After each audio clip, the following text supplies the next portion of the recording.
The Central Club. What's going on, everyone? Welcome to the Central Club. We're finally here.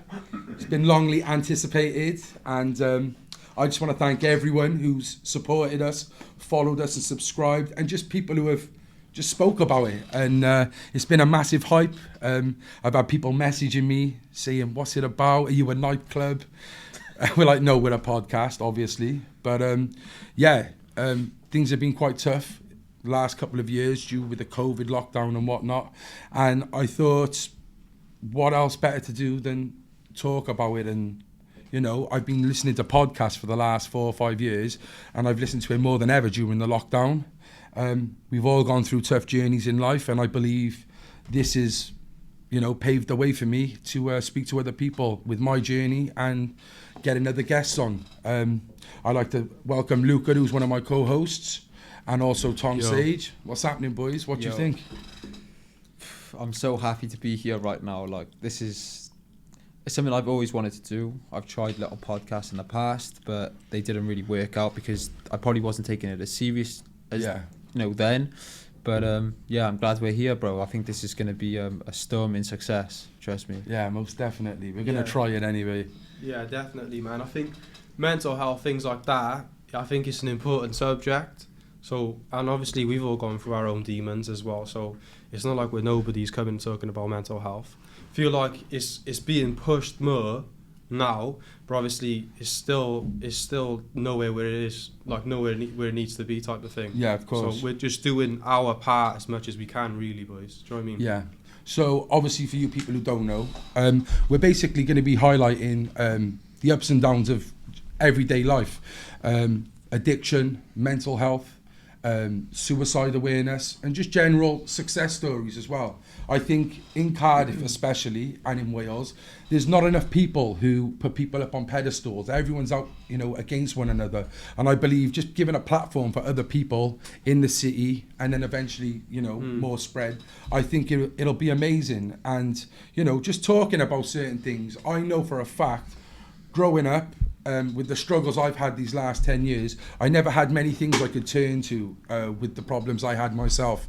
There was no shows, there was nothing on YouTube, there was no podcasting to help me with that type of stuff. And the only type of help I would get would be with the justice system, whether that was probation or drug rehabilitation units. And I believe being there myself and going through that this could be a lot of help for other people.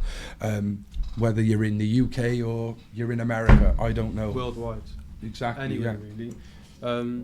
Yeah, definitely, man. And I think with this episode, what we actually want to do as well is give the people a bit of a rundown about ourselves and just a bit about, just a touch on us, like, so people know who we are, type of thing. Yeah, exactly. Obviously, we're based in Cardiff. We've known of each other for many years now, whether our family knew it or not. But that's a good idea. Let's give a bit of idea of who you are then, Luca, as a person. All right. So, obviously, I'll just kind of go through my life and things like that. So we're all from the same area. So as you said, we've crossed paths, which is mad. And I think your dad was speaking to me the other day, like someone's related to me, like a Huxtable from your family, which is mad. I think we are related, Lukah. Which is weird. And also, obviously... Oh, God. My nan's related... No, my grandfather or uncle is related to one of the Huxtables. Pat. We're all low-key related. That's mad. Yeah, my grandpa's sister is married to your family member, type of thing. So mad. And we didn't even know that until we met each other recently. No, which exactly. Is mad. Like, Cardiff is a small world. It is, you know, and everyone knows everyone. But to be related distantly is... And to be, you know, this stuff's meant to happen. Clearly, yeah, definitely. You know? It's not even that distant, really, as well, because they're on the corner. Like, yeah. I mean? Like, we probably could have been in the same room at one point. Yeah, no. Well, it's a shame because you get that with a lot of families. You find like a lot of people, they could be related, but they never talk. It's a shame, you know, because you know they're a big family, the Huxtables as well. Yeah, they are a big family.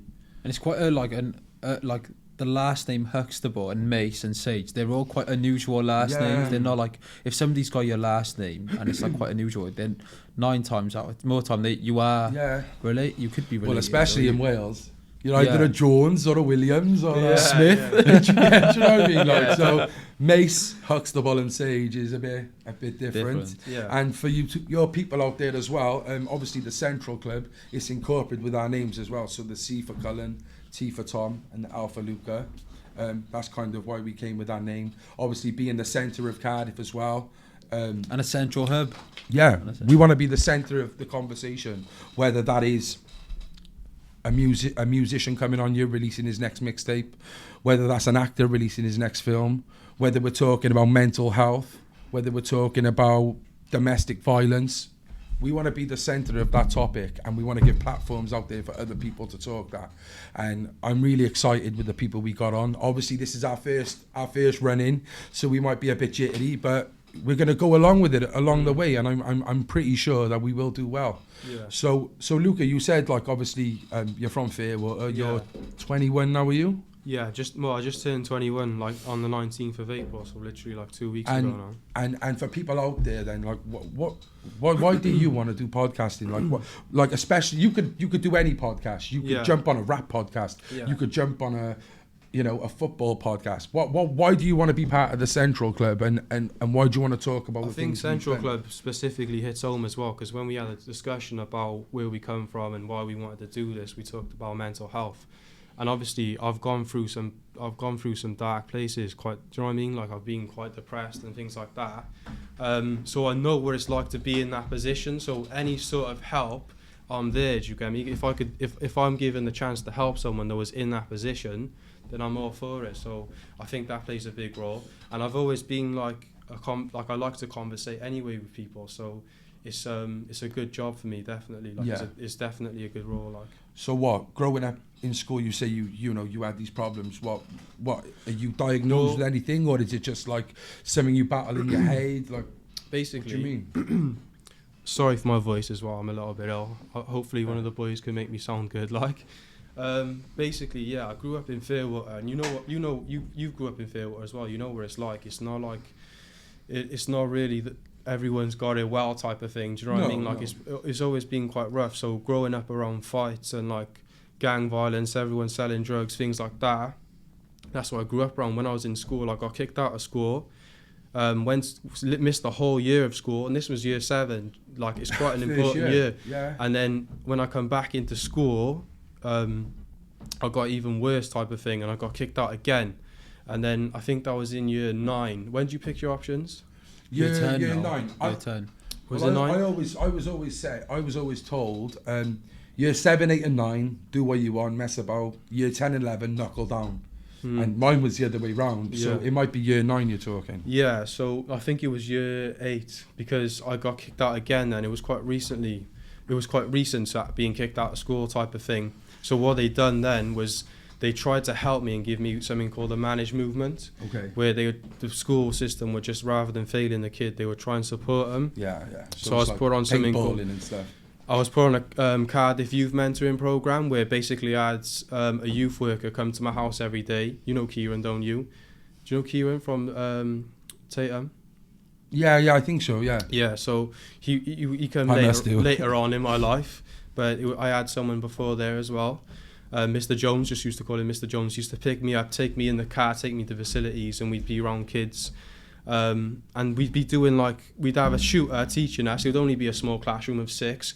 We'd be doing like basic math and basic English and like ABCs and things like that. And I was thinking, like, I've really been knocked off my path here, because in school I thought like I've never been a bright kid. Like everyone knows that I'm not like the smartest guy, but stupid. I was doing like school plays and things like that. I wanted to be an actor, and obviously when I got kicked out of school, that sort of crushed that for me. When I went into the youth mentoring program, that was for like almost a year. They eventually found a place for me in Rada, and I remember out of all schools, like I don't even know how. But out of all schools, I ended up in Rada, which is quite a good school, I thought anyway. Yeah, to people out there, there's nothing wrong with Rada.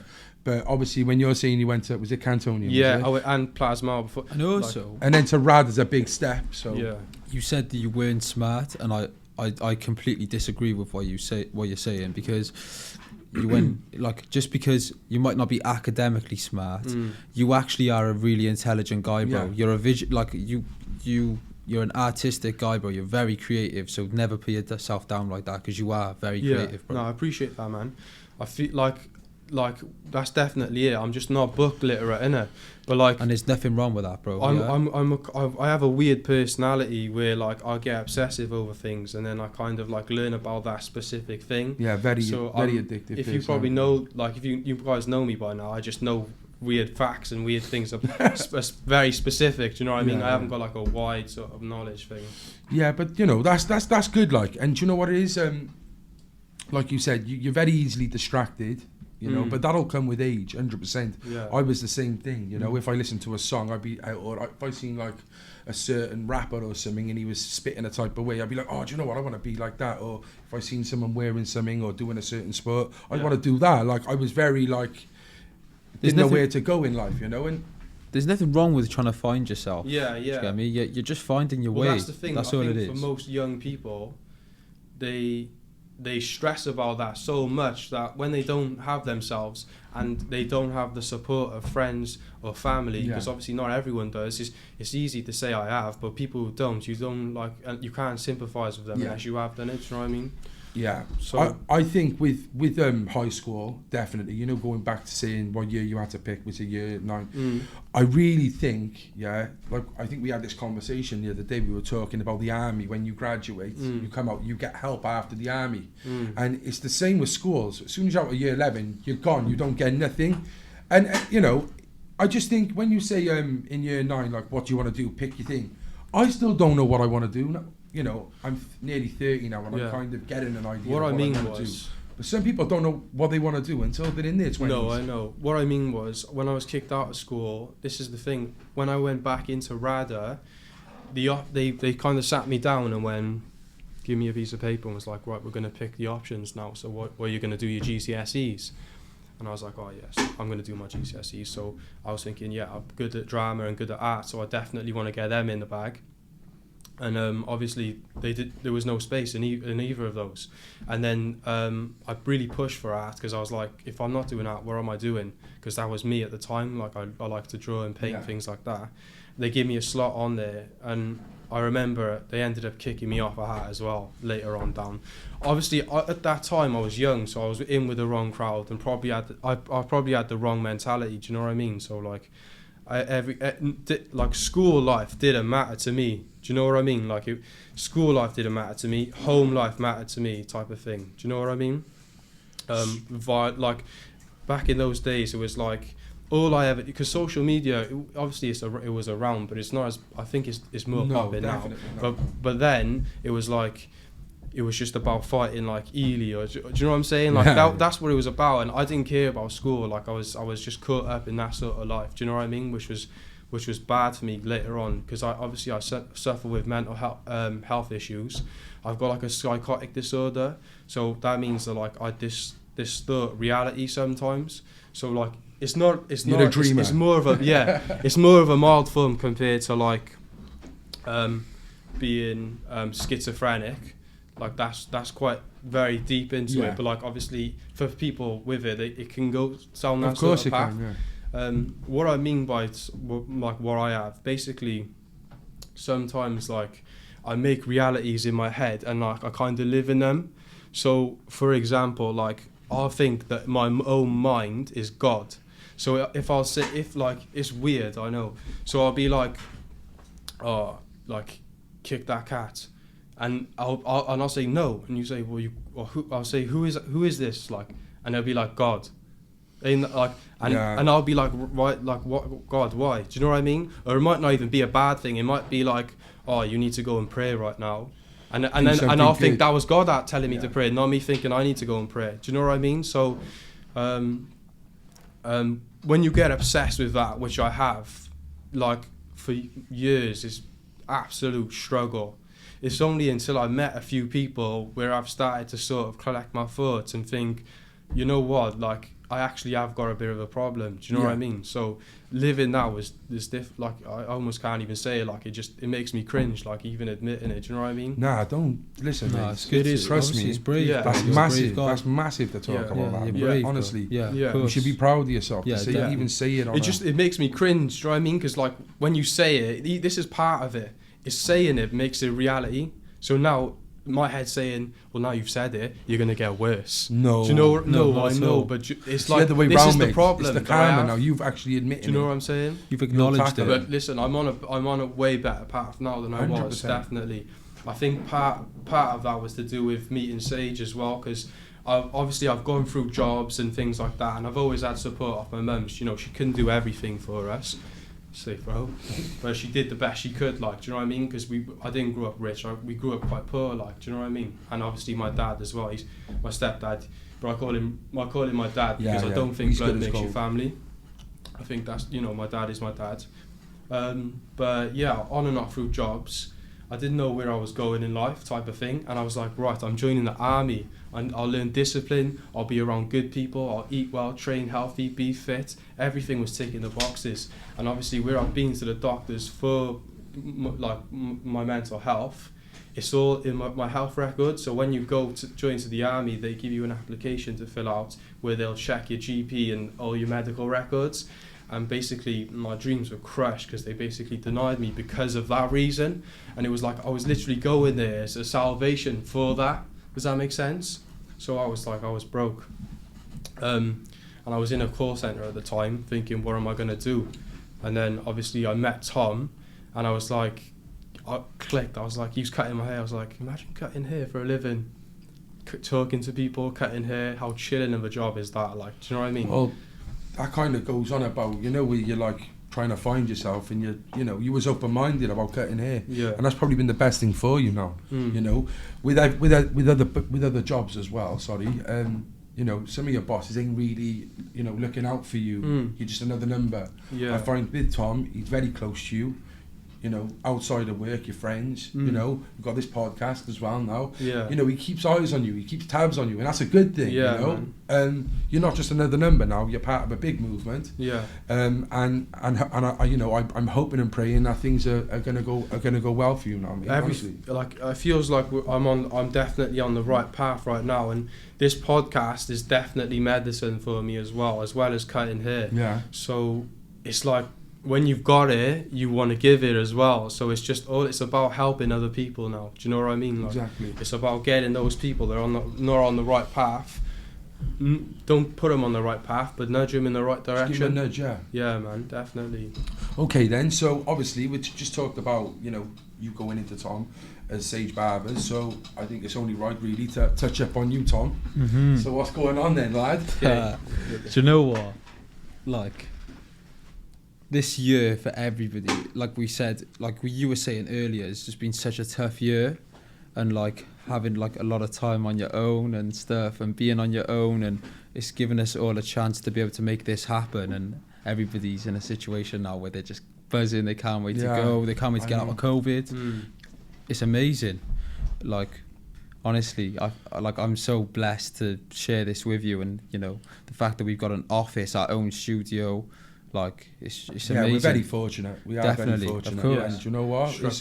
It's something we probably deserve, because, not so much myself over the years, but definitely this last year turning my life around, and the work you've put in, and you finding yourself, we deserve this. You know? Man. So can we go a bit back then with you then, Tom? Obviously, Sage Barbers, you're doing really well. You're looking to open another shop. Yeah, thank God. It all kind of goes back to school, really, because I grew up in a nice family. My parents have always supported me. Yeah. They've always supported me. Do you know what I mean? They were never like horrible to me or anything like that. And growing up in Radda is a nice area, man. Like, I can't even deny it. It's a nice area. There's a lot of privileged people there, but as you two know, like, I don't see myself as somebody who's better than anyone. All I do is just help people as much as I can. Do you know what I'm saying? Yeah. And but I never had that mindset when I was younger. When I was younger, I was like like you two, like it's adolescence. You're going through a period of your life where you don't even, it's like you're running in a pitch black room and you just bang your head on every wall. You don't even know where you're going. Do you know what I mean? That's exactly how it feels, how I felt anyways. And, you know, I remember just growing up, like when I was like even like 13, and I remember just like smoking a lot of weed and stuff, and I was living in a nice neighborhood, so everyone had a bit of money, and you'd spend money on drugs because that's all there was to do really. Even though we were in a nice area, there was probably, you know, there was still nothing to do. Do you know what I mean? And you know that doesn't, you know, there's nice parts of every area and there's bad parts of every area.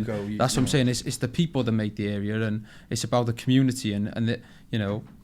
I just found that growing up, I spent a lot of time around, you know, I had good friends and they are good people, but I was just smoking too much drugs, and I just got wrapped up in the whole drugs thing and selling a bit of weed and stuff like that and doing the things I shouldn't have been doing. And, you know, I think I don't know what it is, but like growing up where I was, everybody wants to be from the ends, bro. Like that's how it is. I don't know why it's like that, but it's just like a thing of like, it's like a pride thing. You're bang on, because you know why?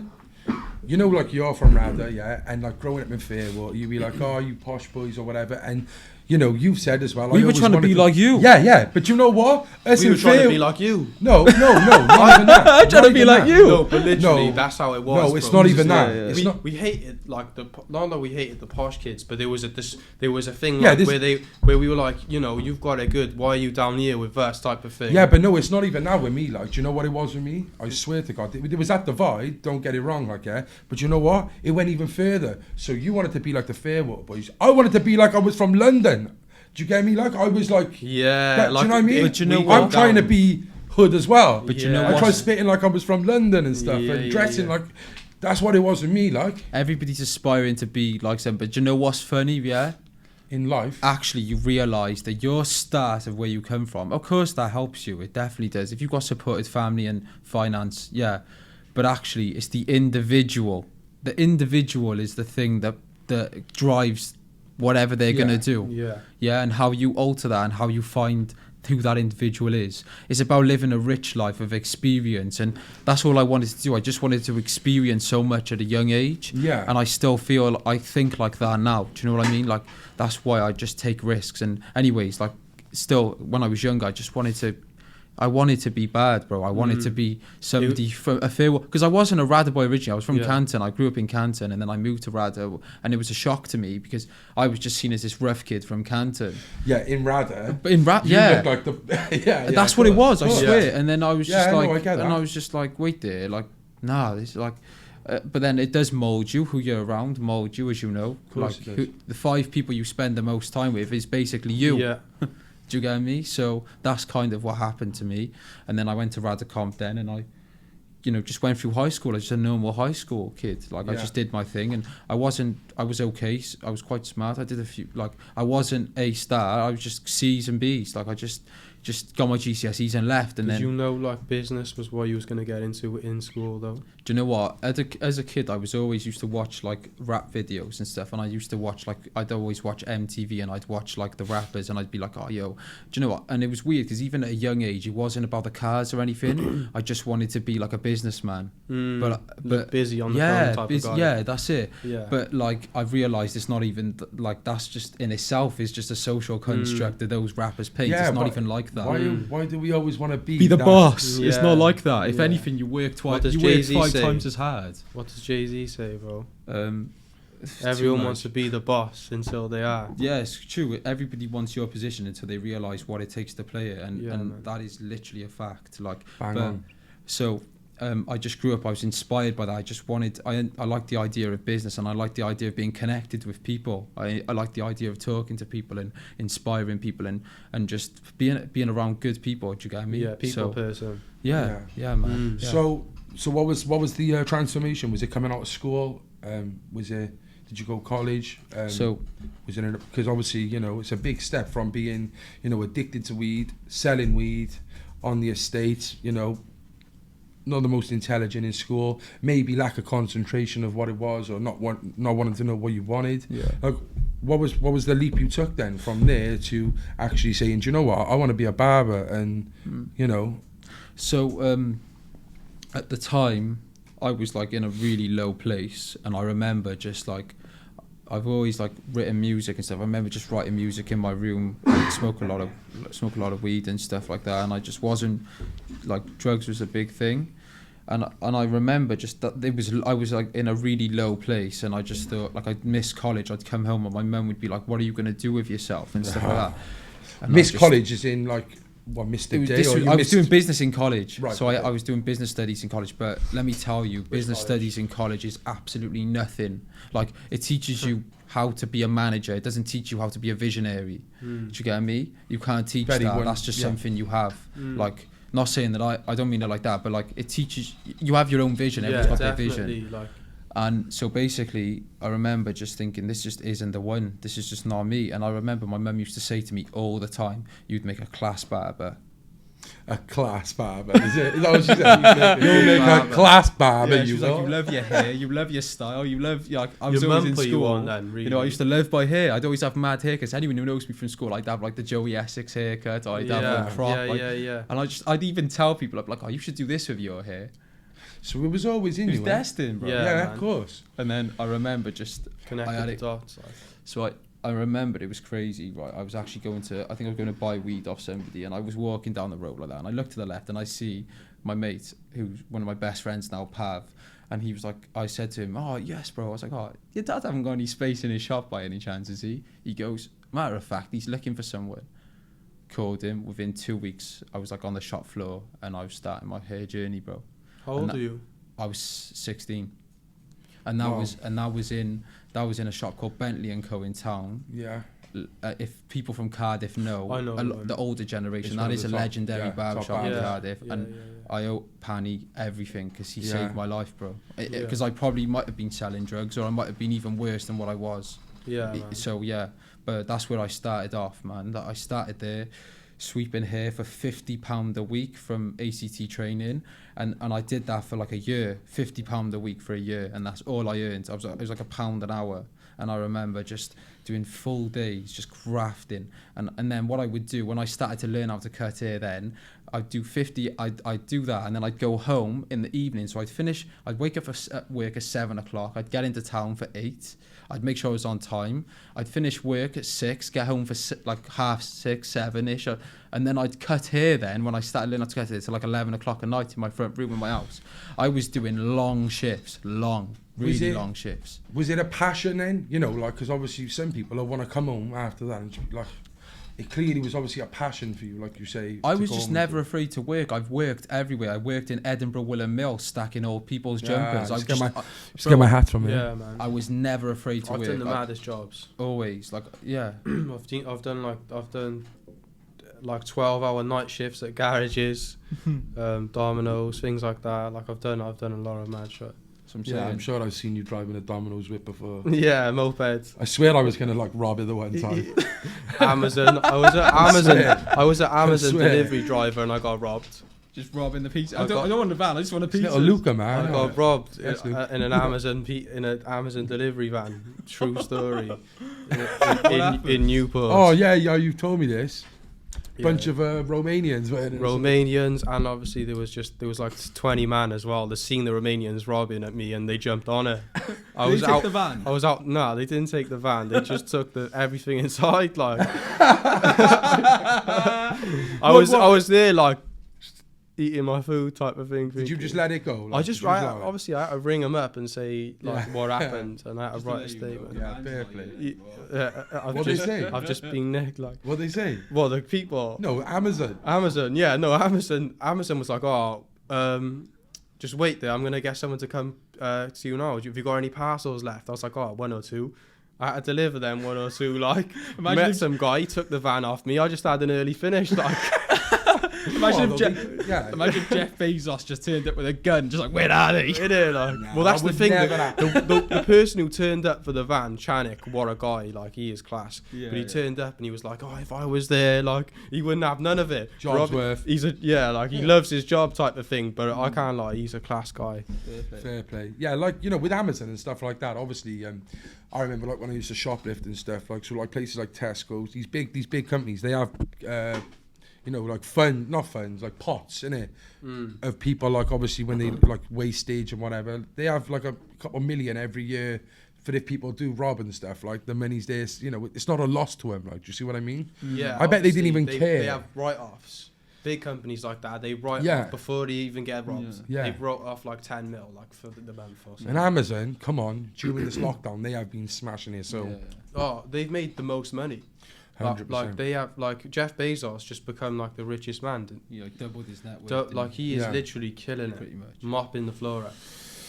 Okay, then, so from college, sweeping up, So doing your 12-hour shifts, coming home, cutting hair, whatever, to Sage. Where did that come? So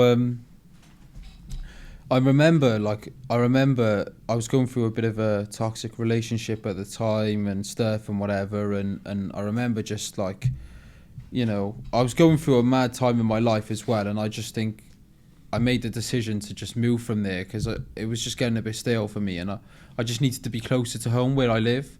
And there's a nice barbershop in Cardiff, which in Bradder now, which has now been sold. So I started working there, and I did like a solid year there. And the skills that I had, that were like I was working in a high-end barbershop, went to there, which is more of a neighbourhood barbershop, and I was just doing my thing, and I built up like quite a strong name for myself in that area.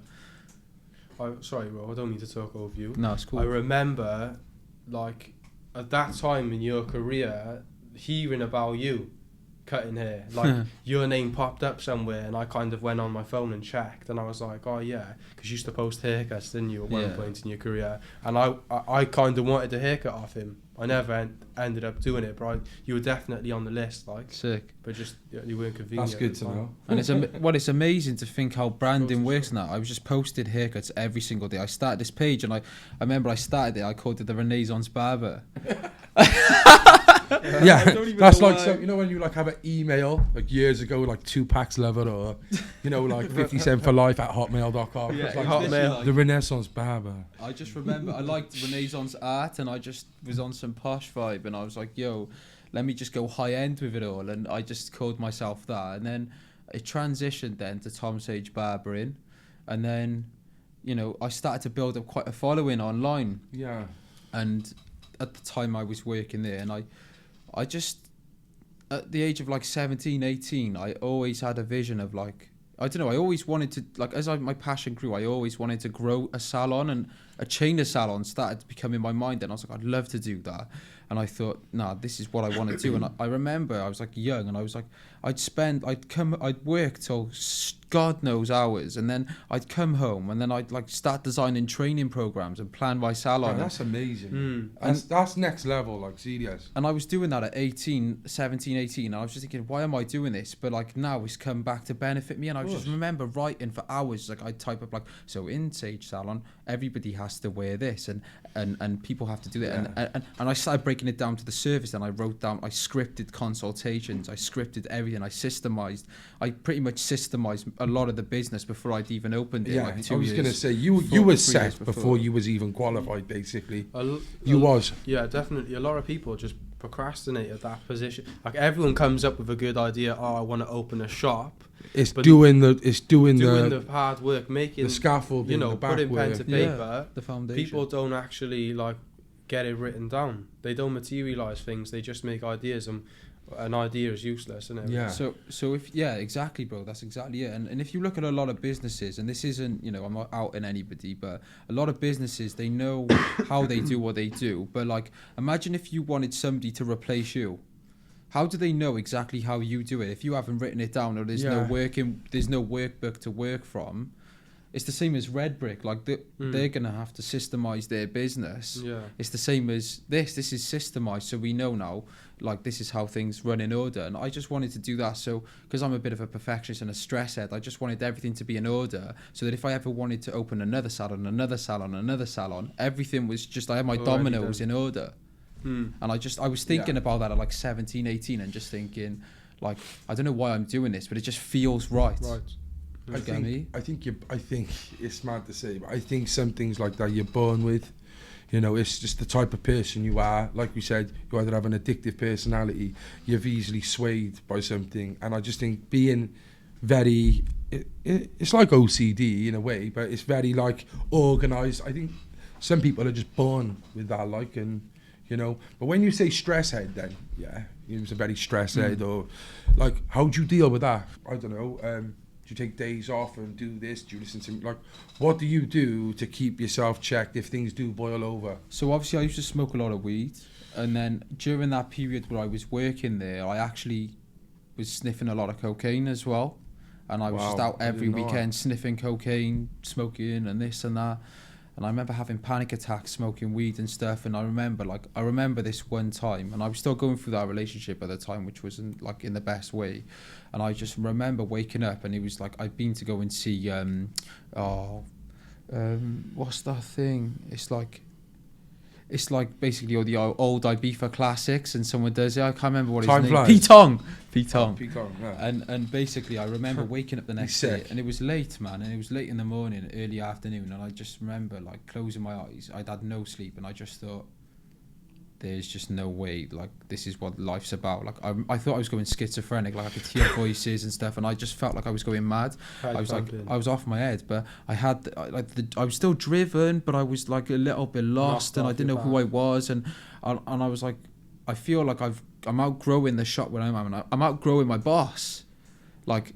Boss who was at the time, he was just cutting hair, but he had no plans to grow it to another salon. No, he was like happy, that. He was just and that's which is fine. cool. Some people can do that, you know. And like as well, also, sorry, before you go on, you know, like you say, you know, I was still driven, but I had this bender and I was waking up. I was just Some people can do that though. People work 9 to 5, Monday to Friday, and Saturday, Sunday. That's their time to. And do you know what? That's fine. But you know one thing my dad always used to say to me as well, and it's so true, because clearly it's where it got me to where I was, which was a dark place. But he used to say, when I first used to start smoking weed and stuff, he'd be like, you can't smoke weed. I used to go home and stuff and be scared, like, smell of weed, and I'd be like, mate, it's like the statistics. He's like, you'll go schizo and stuff. I'd be like, yeah, but it's like 99.9% of people don't. And he's like, yeah, but you're that 0.1% who will go nuts. And maybe that's the same with you.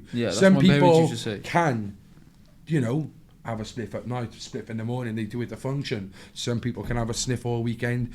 People can drink every night from work. They go up in the morning, 6 o'clock, they're back up for work, fine. Yeah, but some people, obviously, you know, so I'm not saying it's a bad thing, basically, but it didn't work for me, and I just remember just like having panic attacks, and I thought I was losing my mind, that there was no sense of inner peace at all. Like, I just felt constantly on the go. My parents used to say to me, this isn't your life, like, what are you doing with yourself? Like, we didn't raise you with those morals and stuff like that, like, you know, and you know, like, we didn't raise you to, you know, like, they even said to me, they said I didn't do that when I was a kid, like, and I still live my life and I still had a good time. So why do you need to do it? And so I remember just like waking up one day and just thinking, this just ain't it. Like, I'm still like, I'm working for someone, and you know, he's a top guy, but I just thought, like, I just feel like I'm just made for more. In my heart, I was saying, I'm young, I've done this so far. I just had an inner drive. It came from somewhere. We're all wired differently, and I remember just one day just thinking, this situation with this girl is just not working. Leave that. I left that, and I just left that job. And I remember just finishing and just thinking, I am going to do my own thing, and I'm going to smash it. So I set up a little barber shop in the front room of my parents' house. I had about 20 clients to my name, but I had the name growing and that. I had a little setup. I had a chair with a little sofa and an Xbox, and I just, within a week, I set up a website, and I just thought, I'm going to make something of this, and I'm just going to try my best. And you know, whether I got to work all the hours under the sun, I'm used to it anyways, and I'm just going to make it happen. And I remember just grafting it out, and I was advertising on social media, constantly taking photos of haircuts, posting things. I wasn't, you know, I had the booking system and stuff like that, and it was crazy because at the time I was like shifting mindset. I was starting to like look into reading more, because I've always read, but I was like starting to read even more. Like, I've always read from about 16, and I started reading about like other things, and I started to read about like life and like more self-help, and like how I need to turn, because I was dealing with something, but I was trying to figure out how to deal with it. And like, you know, like you're not giving yourself a fighting chance if you're not getting the right sleep, if you're not eating the right food, if you're smoking drugs and taking drugs. Like, I looked at it like, I want to be the athlete of barbers. I want to be like the Tyson of hair. That's what my mindset was. Like, I want to be one of the best ever in the UK. That's what I thought in my mind. Like, so I started to change my life. I just went all out athlete on it. Like, I just thought, like Muhammad Ali, those people, they don't drink. Why am I drinking? And then I was reading more books about it, and I was just trying to get into the best frame of mind possible. And then I started to market the business. And then within about 4 months, bro, the business went from like doing a few clients a day. I was fully booked every day from my parents' house, charging decent money. And I was rammed. And it was going sick. My parents, because with all due respect to my parents and other people, there was parents that my parents were friends with, and they were saying, "There's no way he's going to work from the house. You don't even get no passing trade. You live about half hour walk. You live a half-hour walk away from Radical Comprehensive School. How are you ever going to get people to walk up that hill and get a haircut off?" And I done it. Yeah. And I made sure I was fully booked. Thank you, bro. Thank God, bro. It's all from God. Yeah. And I remember just saying, "Oh my God, like I've actually done it. I'm like 20 years old and I've done it." What a feeling that And must have been, bro. Unbelievable. And I remember people saying to me like, "Yo, you've actually done it." Like, there's no like, and then the word was spreading across Cardiff, and I remember putting out these documentary style videos, and the BBC were trying to speak to me about it. And That's sick, man. And then like, I did this thing which really boosted it. I did like, at the time, Fortnite was really popping, so I leveraged Fortnite. What I did is I said, if you can win a solo game on Fortnite in front of me, I'll give you a free haircut. I had lines of kids, lines of kids saying to me, "Oh, I want to come for a haircut," and they wouldn't win it. Nobody ever won it. Well, one kid. But the ratio. I gave it to him. I go, "Go on." Well, this one kid did douche me. No, do it. Like, I was like, like, first, all's fair. Like, and do you know what? He camped the whole time. Did as well. he? Proper camper, like. But you know what? Even if you do that, at the end, it's still He out. hustled me. He hustled the hustler. Good, man. But, Shout out to that kid, wherever you are, man. Yeah, his name's Shay, anyway. Big up Yeah, Shay. Do you know what? Shay was my first client. Is it? Oh, yeah, big up Shay again. Well done, Shay. So big up Shay, yeah. Yeah. Anyway, so I just, I had that mindset, and then during the end of working in RADA, I met this guy called John, who's, he does lean coaching. So basically, a lean coach is somebody who helps to organise and systemize businesses. And lean is a philosophy that was it's like a business model that was created. Actually, it wasn't a business model at first. It was for World War II to help the wives take over the men's job and to be able to do the men's job. Keep the country running. Yeah, of course. And they managed to get women to do a 7-year apprenticeship in 3 months, and they managed to get them to grind They managed to get them to grind binocular lenses in 3 months to a better standard than the men were able to do in the 7 years. That's mad. And then Toyota then implemented that system, and then that's where lean came from, and that's what I use for Sage Hair Care to help grow the business and systemize. There's a book called Lean as well. There is a book. It's more of like, if you it? go online and search it, there's so much resources. But this is what I did then. So I used the house as an experiment. It wasn't a business. It started to become an experiment then for different tools and different ideas. And how can we make this business so systematic so that when we go into a 4-person, 8-person, 2 shops, 3, 4, how can we make it so the business runs so smoothly and that everybody knows what to do? And that's what we did. We just designed the business. We branded it. We set up walls, and on the walls, everything was all branded, marketing, finances, this, that, whatever. And we just made sure that business was going to run like a Swiss watch. And now, Luca, it does, innit? Yeah, it's everything's systemized. Yeah, man. Like packaged.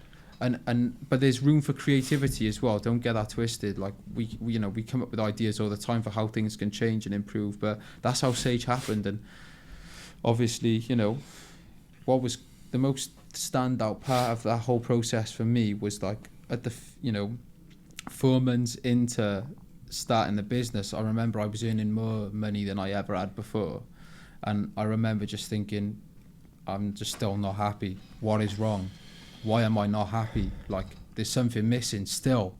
Like, I more money. Like, my status was growing as a person who started his own business, who's going successful. Like I'm still missing something. I still don't have inner peace. I'm still chasing validation off other people. I'm still going out to town and drinking Yeah. and doing those things, and I just thought like I wasn't doing it as much, anywhere near as much, but because I was dealing with anxiety and stuff, and I was kind of getting away from that life, and my reading was becoming more and more, and so, like I was looking into myself more. And then I remember then I thought to myself, like I remember basically I went to London because I started to do stuff for London Fashion Week. I was like doing stuff for like a Cold War, I was doing stuff for Nike, I was doing stuff for Converse, and I was styling for their shows live. And like I remember like just like I was going back and forth to London to seminars, to like business seminars, and I was getting really engrossed in business and marketing and everything. And I went to go and watch Gary Vaynerchuk live in London. You know who Gary Vaynerchuk is? No. He's basically like a Nice name. America. He's like a Russian immigrant in America, and he basically started from the bottom, and now he's worth like 50 million. And I went to watch him live, and he inspired me so much. I remember coming out with it and just running back to my hotel. Like, and I just thought like I need to change, like even like I thought I was changing, but like I need to level up even more. And I remember That's mad, isn't it?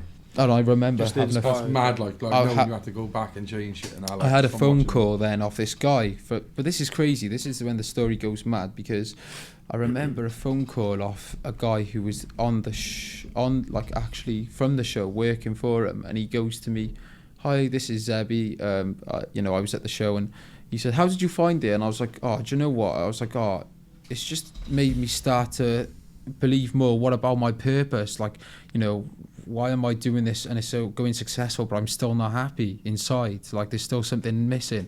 And he goes, "Do me a favor." He goes, "Do you believe in the law of attraction?" And I was just like, that's something I've always believed in. Yeah, I've always believed that if you put it out, you get it back. And he said, "So who are you asking to then? If you think you're asking to the universe, like who created that? Like how did that happen?"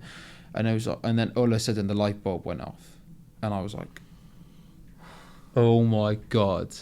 I was like, I'm actually starting to believe in God and like understand that and so I started researching about it. Then I started looking into faith and looking into different faiths and different ways of living, and I took a religion a completely different outlook. I looked at it, I just started to look at things differently, like and on a deeper level. And then that's when, was thank that God. guy religious? Yeah, he was. And then thank God, What religion? he was a Christian, but then that inspired me then through looking at Christianity and all those, and I just decided that I believe what I believe, and that's when I converted to Islam in 2019, and I think it was 2019, maybe 18, and I've been a Muslim for about 3 years now, practicing.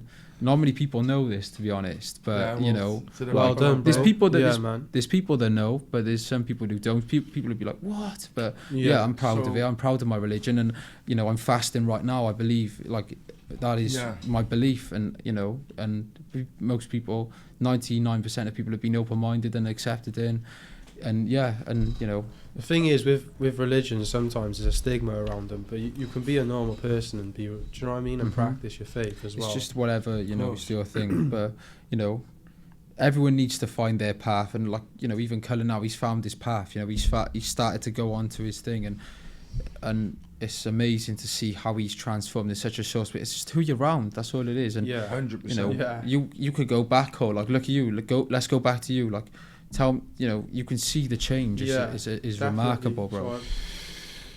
Where from? Tell me about school. Like, what were you? How as a person? What were you like? I was a joker, just one of the boys. I had a big network of friends. Growing up, my parents, same as your parents, wanted the best for me. Always had whatever I asked for and more. And I think that's a big thing about what people don't realise as well. With growing up, and it don't matter where you're from. It don't matter what your background is. It don't matter where your parents are. If you've got parents or you haven't, you're adopted, you're in foster care. It don't matter, because I have friends who had, excuse my French, they had nothing. And to see where they are now, where I, go back a year, the position I was in, having everything as a kid, to what they had when they had nothing, it's amazing. And my parents could have done much more for me growing up, but I still chose that path of recklessness, you know. So yeah, growing up in school, always into sports, into my music, into acting. I was in drama class as well. My form tutor was the drama teacher, who just passed away as well the last couple of months ago. Rest in peace, Mr. Harding. R.I.P. Yeah, another one gone, I know. But yeah, so I was always involved in stuff. But like growing up as well, the year 7, 8 and 9s, like I said, I was the goody two-shoe. I used to take the mick out of people who'd smoke cigarettes round the back, you know.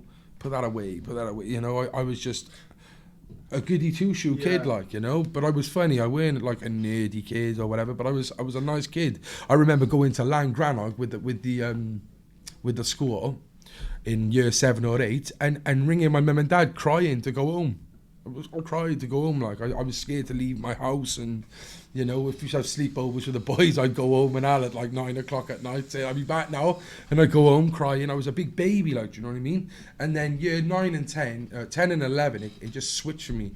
I think a big part of it was obviously I was diagnosed not long ago, but I've always had OCD, severe OCD, and like that doesn't mean, you know, I have to make sure everything's clean and up, because my bedroom, my house is a shit tip, really. But it's more of like ritualistic things. So like what you said, you know, about, you know, having like a god in your mind telling you what to do.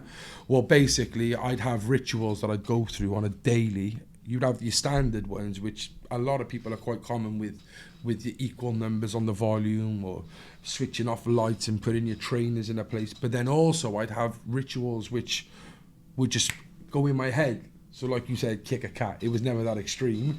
But I'd get them. It wasn't a kick in the cat that was the thing. It was the being obsessed over something, and you run over your head so many times and it doesn't leave your head until you do the act. Does that make sense? Exactly, yeah. So I'd have them impulses, you could say, and I had some crazy ones. Like I remember my mum and dad, the one time I was working with an agency. Can I just say as well, I never kicked the cat. I think I didn't kick the cat. Like, yeah. You get me up. That needs to be cleared up. Yeah. There's no cats were harmed in the making of Luca. Yeah, okay. or ever. Yeah. But yeah, carry on with your OCD. Yeah, with my OCD, yeah. So obviously, I was working for an agency, and I used to go around to different, like they'd ring me on the weekend and they say, this week we're at the Celtic Manor, or this week we're at the Cardiff City Stadium. And I ended up becoming a team leader of like the units I'd go on and whatever. So it was New Year's, I think, no, we were New Year's Eve, I tell a lie, but there was a function at the Celtic Manor I was working for, and I was behind the bar. My mum and dad were coming home off a holiday, and it just came in my head, like it was saying, listen, you got to pour a pint of vodka with orange juice, and you got to drink it by the end of your shift, otherwise the plane's going to crash. And I had to drink that on the job I was working, and I swear to God, that's a true story. And I even had like a manager, because I was obviously agency, like there was like a manager of the whole bar from the Celtic Manor who was there, and I had to do it like behind his back and whatever. And yeah, dodgy shit, like if you're watching, like the guy from Celtic Manor, like, yeah. So like basically then what I used to do was I started taking weed and stuff to suppress it and whatever. Year 10 and 11 coming out of school. Do you feel like that helped? Really? Yeah, well, at first, yeah.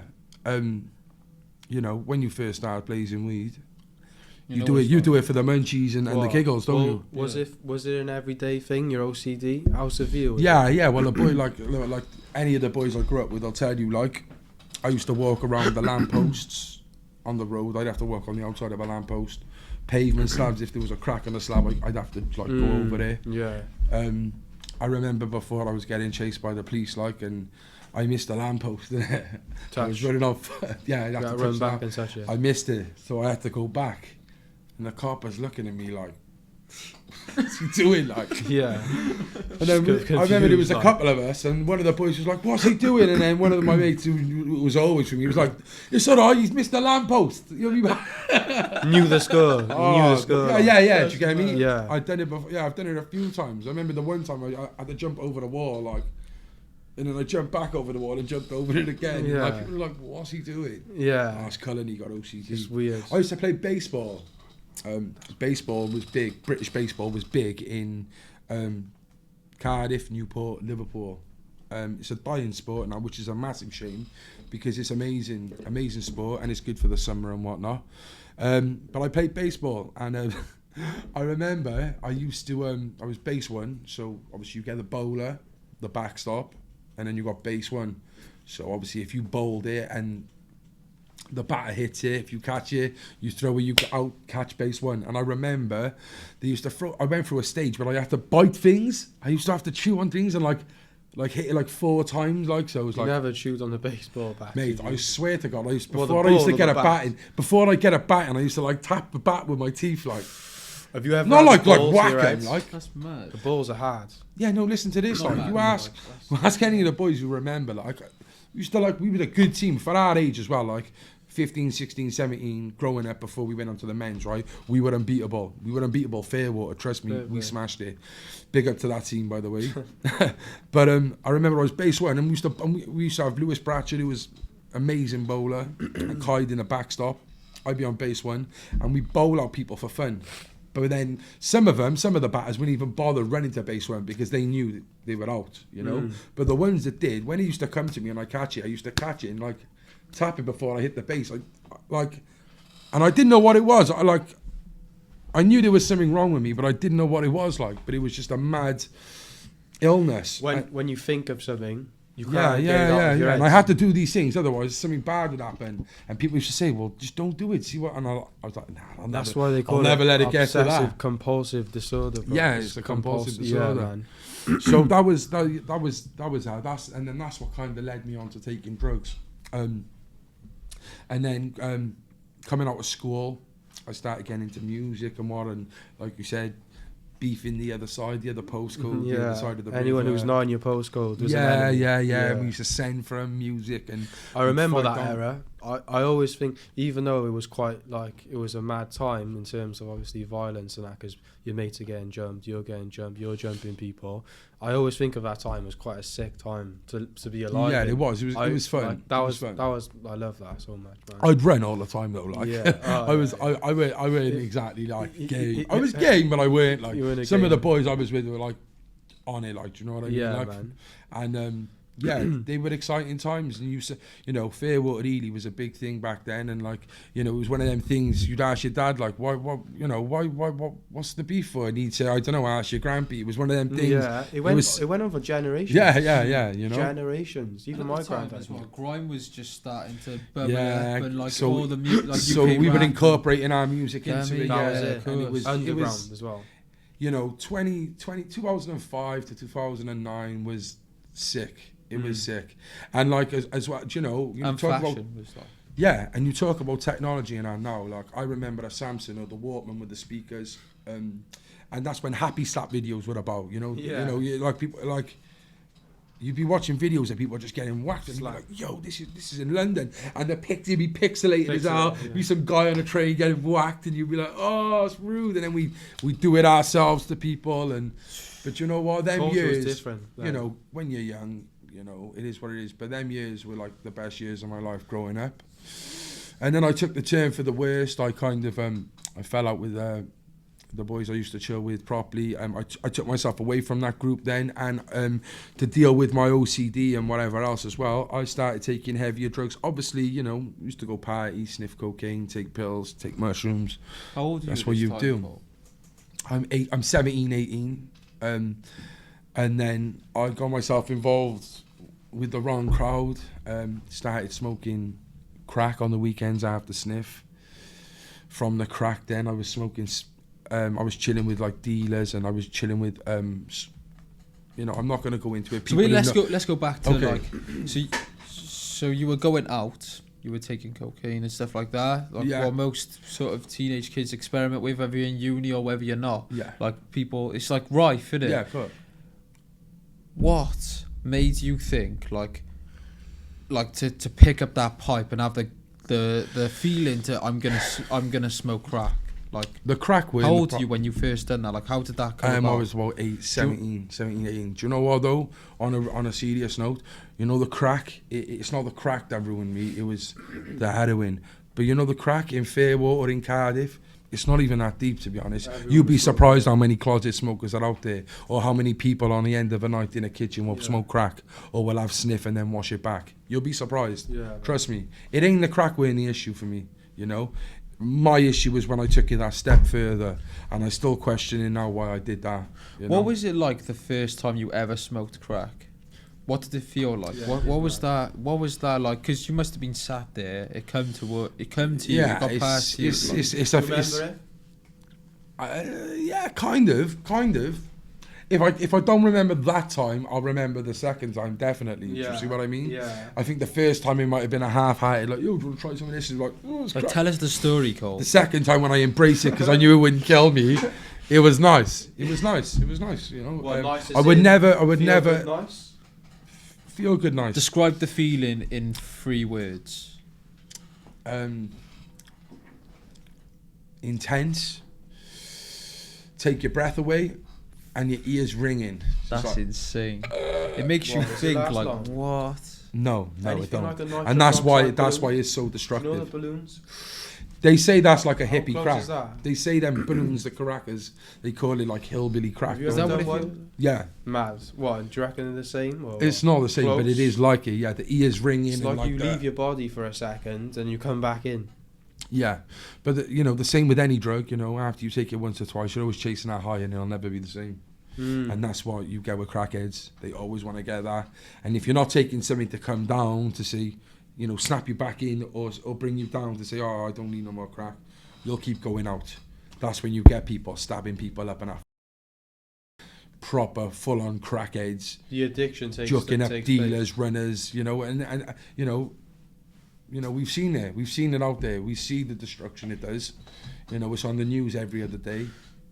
You know, after you did it, that first or second time, third time, when did you start, like, did you instantly think, like, this is a problem now? Or what were you, or were you thinking, like, like, I'm just going to do it a couple of times? Yeah, and it just was, allow you know, it's not like, to start, you know, like with alcohol or something, like, you know, when you're working and you think, oh, you wait for the weekend, don't you? I can't wait for the weekend. I'm gonna have and that's what it was like with the crack, you know. Oh, do you know what? I'm gonna have a fucking nice pipe on the weekend. Yeah. I'm gonna have a few tinnies. I might have a little sniff, but I'm gonna have a cheeky pipe at the end of the night. It's a reward type of thing. Yeah, It it is. is. A It's hard week that. crack. Some people are Get like, the I'll have a ready- Domino's on the weekend. Yeah. Or I'll have a pint. You get- It's yeah, so that's normal weird. when you're in that circle. It is so. You're not doing nothing wrong, and as long as you're not hurting anybody, you know, you're fine. But what you don't realise is you're hurting yourself. It's a very, in a way, it's very selfish, but it's a very unselfish thing as well, because you think to yourself, as long as I'm not hurting anybody, who cares? Yeah. But you're hurting yourself. You're ruining your Massively. You know. And then, like, obviously, you know, like, from there, then you progressed into smoking heroin. Like, Yeah. and then So how- obviously, you know, the crack started taking. You know, it got a bit further, and obviously, if you're smoking crack, you're dealing with crack smokers. You're dealing with, you know, junkies, they call them, you know. I don't call them that, but that's what you're hanging around in that crowd. So things seem to start to numb. So you start to see people smoking heroin in spliffs with weed laced. You start seeing a plate of silver foil with a tube, and you know what heroin is, you know it's not normal, but, you know, when you're around it, it's so easy, you know. When you see on films and stuff, you think, oh my God, he's taking heroin, he's comatose, and like, oh my God, he's going to die and he's vomiting. I never saw any of that.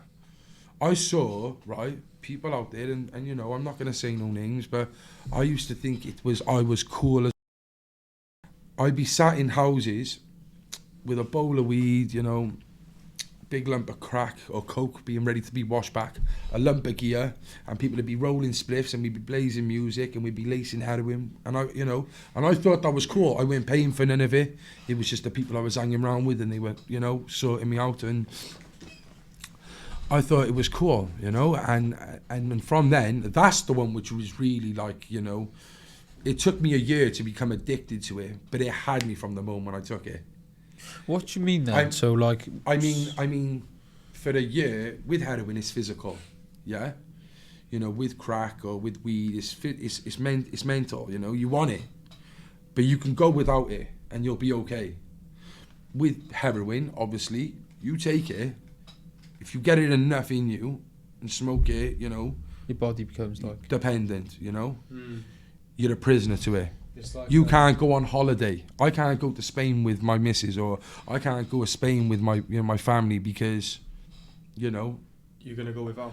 Yeah, I'm gonna have to plug a load up my ass, or I'm gonna have to find some mad shanty town on the outskirts of Ibiza to make sure I'm okay. No way. Do you know what I mean? And that's with heroin, you come down, don't you?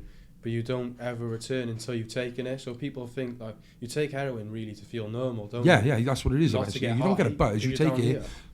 You take it to feel normal. But it's just one of them ones. It's mad. And you know what? When I first had it, people said to me, you know, you'll be fine. Just don't smoke it. You've got to smoke it every day to be addicted. Yeah, smoke it for a week every day, and then you'll start to get a cluck. So what did I do?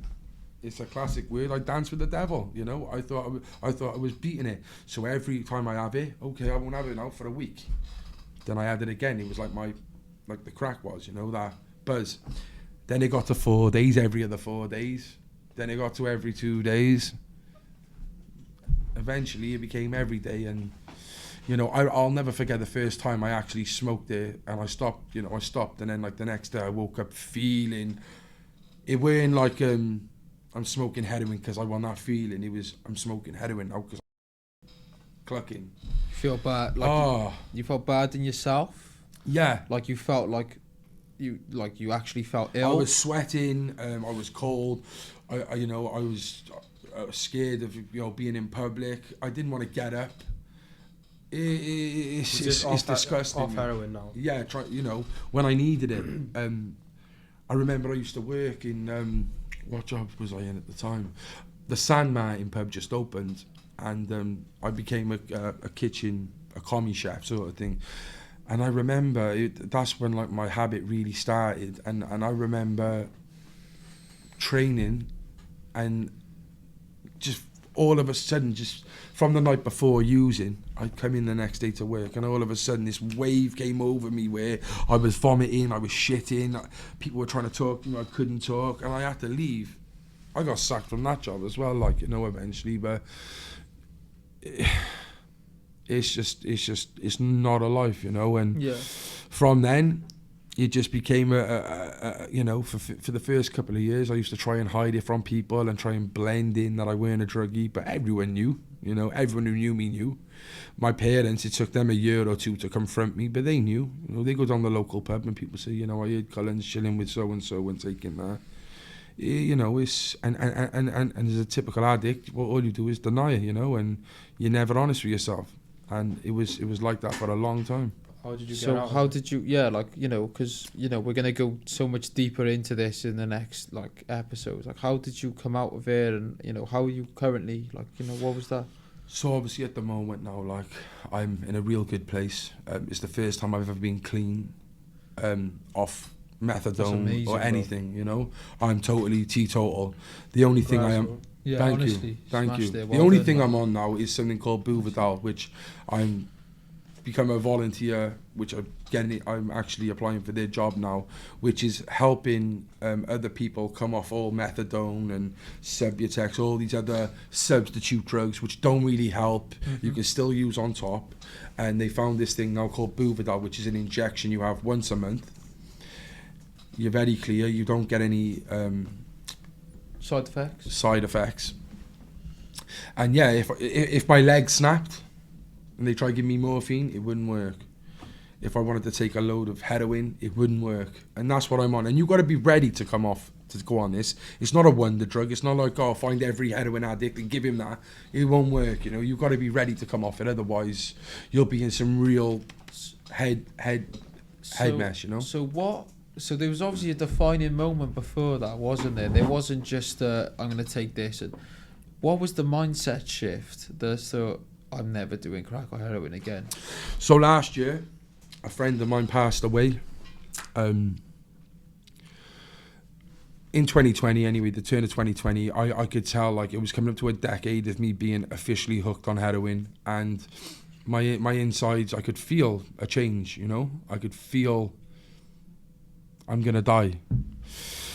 New Year's came about, lockdown came about, the shop shut, so I thought something was telling me now that you got to come off, because your only income really is shoplifting. If these shops are shut, how are you going to make your money? So I knew, you know, I had to do something. And then eventually, you know, I started going back out and hitting just cooperative shops. They were the only shops open. I was going out with a friend and whatever. And I ended up meeting a girl. She helped me massively in my recovery, my family as well. Meeting you, Tom, as well was a big thing as well, you know, 100%. And being around people. And then obviously my friend did pass away, which was a shock to everyone. And literally the next day, I went to hospital. I felt ill. Ambulance took me in and everything. I was battered with sepsis and pneumonia. And whilst I was in hospital, I then got off the heroin and the methadone in there. And then that's when they came in and said, do you want to go on to this Buvidal? We're funding it at the moment. It's very hard to come by. It's massive in Australia and Sweden. We're trying to get it here. And I've never looked back ever since. Amazing, man. Honestly, you know, congratulations, and they say never say never, right? But I'm telling you now, I can't see myself going back to that place ever again.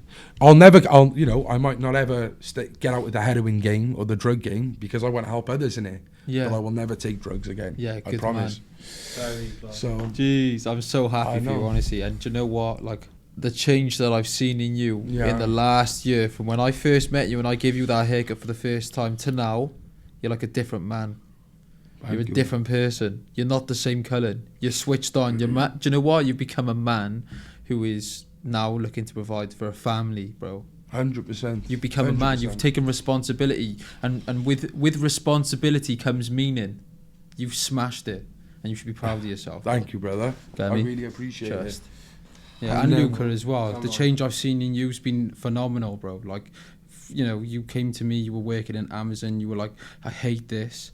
And like, for you now to start building a clientele and building your thing and doing what you've done, and you've matured so much. Like, you've become way more methodical in how you think about things. Like, you're just a different person, bro. You really are, like, so. And that's it. Do you know what? This, bro, it's all God's will. Yeah, of course, it's all God's will, bro. Yeah, man. Yeah.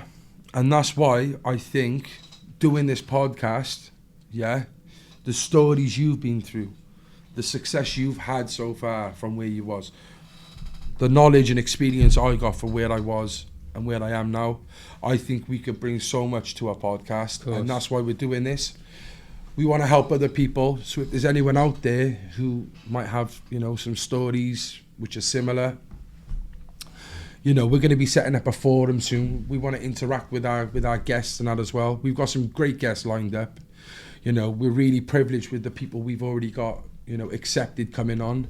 And we will definitely touch more on our stories, I'm sure, as we go along. A brief one, really. Like, you know, like we said, this was just something brief, really, just to, you know, get it out there, because there's a lot of people who have been asking, you know, what you're about, what you're doing. So I think it was only fair, really, just to, you know, give a background on us and what you're ready to be in store for. So thank you very much for tuning in. Yeah, I just want to say again a big thank you to everyone supporting and shouting out the Central Club. I've had a few messages which have been nice and unexpected as well. I kind of just expected. I didn't expect people to be, fair play, you know, and I rate that. So big shout out to everyone. Yeah, honestly, thank you so much. Like, it means so much, and to all of us, and you know, even shout out to Red Brick as well. They're the guys filming it. They're massive the ones respect. That, you know, they supported us, and you know, it's going to be amazing. We've got so much knowledge and so much value to bring to you from all of our life experience and from the guests, and like we said, the guests are going to be brilliant. And you know, just because they're not well known, give these people a chance just as much as you've given us a chance today. Like, give them a chance and hear their stories out, because you'd be surprised how rich these lives are that we're going to be talking to, and in the sense, like, rich of experience and knowledge and lessons. So that's it. So thank you very much everyone for watching. Obviously, from now on, we'll have a weekly episode for you with clips in the week. Make sure you follow our socials. We're on Instagram. Our YouTube is The Central Club. We're also on Twitter and Snap. Just get us on all the socials. Sundays at 8 p.m. Yeah, That's when the Sundays, 8 episodes are. p.m. Make sure you tune in, guys. And also, we're going to have mini clips throughout the week just to keep you updated with any valuable things from the episodes in case you haven't got time to watch the whole thing. So stay in tune with our socials and just, keep supporting.